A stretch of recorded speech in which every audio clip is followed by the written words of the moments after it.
Hi, I'm Mark Fischer, candidate for the Pennsylvania House of Representatives in District 50. This is Mark and Sam on the back porch. And if you have any thoughts, comments, questions, please go to my website, www.markwfischer.com. Fischer is spelled F-I-S-C-H-E-R. Well, here we go on the back porch once again. Mark, we've talked a little bit about everything, about your opponent and how you're going to run the race and everything else. But what we haven't talked about are the differences between you and your opponent. Sure. So tell me what makes you different and better than Pam Snyder. Absolutely. There are a lot of differences between us at a fundamental level. Okay. Beyond party, beyond just party affiliation, There's a big difference. And as I've said earlier, I've been all over the map. I'm a bit of a kind of a mystery when it comes to party affiliation. I'm easily annoyed. But anyway, let's just clear it up right now. The difference between us is that my opponent, I believe, has been a purely political person through her career.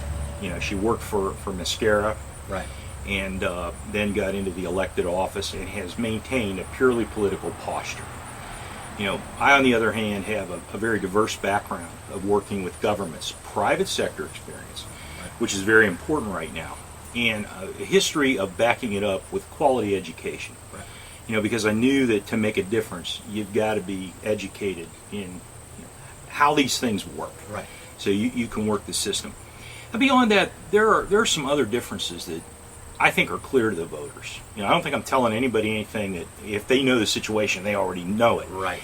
But over the years, I've never seen an opportunity pass for Pam's picture in the paper, an article about something she did, usually with somebody else's money. Right. Matter of fact, every time with somebody else's money. I was just getting ready to say. Yeah, we donated to this, we provided that. No, we didn't. We took it from the taxpayers and gave it to the cause we wanted. Yeah, right. So it's whatever we wanted. Now that's a very important difference for people to consider when they vote this November.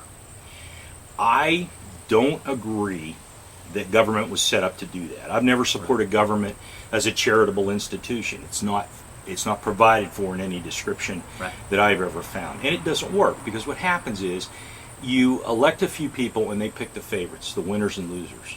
I disagree strongly with that.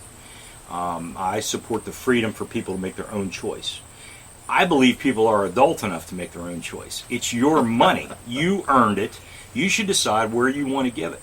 Now, just before anybody thinks I'm a complete loon, anti-government, right. That's not what I'm saying. Sure. Government exists to provide public goods. Right. That's what they have to do, especially at this level. Now, our national government, you look at issues of defense, safety, protecting our borders. They've done a stellar job of that over the last however many years. I was going to say, that's what they're supposed to do. Yeah. I've been involved firsthand with some of those issues, and I'll tell you, it's been out of control. And every administration, every party, has failed at this. Absolutely, and this is where we have to let the adults basically take over, what we're doing and fix these problems. Right. Now, to circle back a bit, when it comes to these kind of opportunities, and this probably makes me a bad politician, but I'm not the kind of person that likes to do that. Right. I like to run this campaign by a great deal of word of mouth. Mm-hmm. People that know me tell others. We have to do the basic things, the signs and what have you. That's a given. But we want people to make a choice because they think I'm actually going to do the right thing. Now, my opponent, I think, has a different set of priorities. The priorities are personal power, very big, and I believe it's a climb to other elected offices and other positions of power. That's not my motivation, and it never will be. Right. I want to do a good job for the residents of the 50th District. Okay, that's great. That's what I wanted to know was what are the differences between the two of you? Absolutely. And They're fundamental. I think he's done a pretty nice job of explaining them. Now let's switch gears just a little bit because I have a question. I know that Pam Snyder was at President Barack Obama's State of the Union address. Yeah. And good for her personally. I hope you had a very nice time. Hope it was enjoyable. But my question is, in the whole political system, how does going to the President of the United States State of the Union address help Greene County? Doesn't at all. Well, that's It helps, what I it felt, helps but- Pam Snyder's political career. well, that's what I was But thinking. it does tell us a few important things It about does. my opponent. That is that she does seek that higher level within the Democrat system. But most importantly, we were treated to column after column of media coverage. Right. Now, this election is going to be that way. The media is not going to cover me, other than to try to paint me as an eccentric weirdo, whatever. Sure. They've been treated that. Local paper, especially. Right. The Observer, I'll mention them by name, has been very vigorous in their coverage. As a matter of fact, to find out if I'm in the paper in any way, I have to look under my opponent's names to do the search to figure out if I'm even mentioned. It's usually mentioned as well as there's somebody else, but Right. we don't really care. Now, hey, media bias not new to us. No, not new to anybody. Sure. And some organizations are worse than others. Right. And I'll point out the Herald Standard did a nice job with their video coverage of the primary debates. Right. For the editorial board, that's really good. People get to see. Right. Now the local paper simply, you go in a room, you talk, and then they write what they want to write, and that's Well, I have to step in here. The local paper has been very inconsistent in the way they've covered everything. absolutely. Because they did reluctantly endorse you, then all of a sudden took that endorsement off the table, and now a lot of times in articles the Observer says the Republican candidate.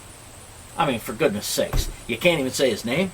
Well, the good news is that it doesn't matter because most people read that paper for the obituaries and upcoming events. I mean, they tell me that, so Right, right. I don't view it as a reliable media source for election information. Just not going to happen. Right. But back to the question about this. We were treated to column after column explaining about what Pam did, her interactions. Right. And I thought of this when when the Democrat elite selected her to run for this seat. I thought, wow, given the things that Barack Obama's administration really have done to the 50th district, the war on coal, Right. the out of control spending, all the creation of dependency on government, all these things that they have done that I view as terrible. Right. She was point by point endorsing, just gushing over the accomplishments of Barack Obama. Now I think that presents a real problem in running for this seat.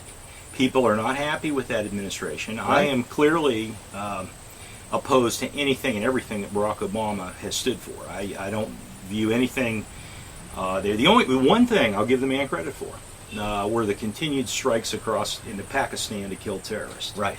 Yeah, okay, you got that Yeah. one right. I'll give you that one. Virtually every domestic policy has been a disaster, and she has embraced it point by point. Now, do you want that to continue? That's my question to the voters. You got a clear choice. I'm exactly opposite on the position of Obama and all that he stands for. So that's the pick. You heard it straight from Mark Fisher.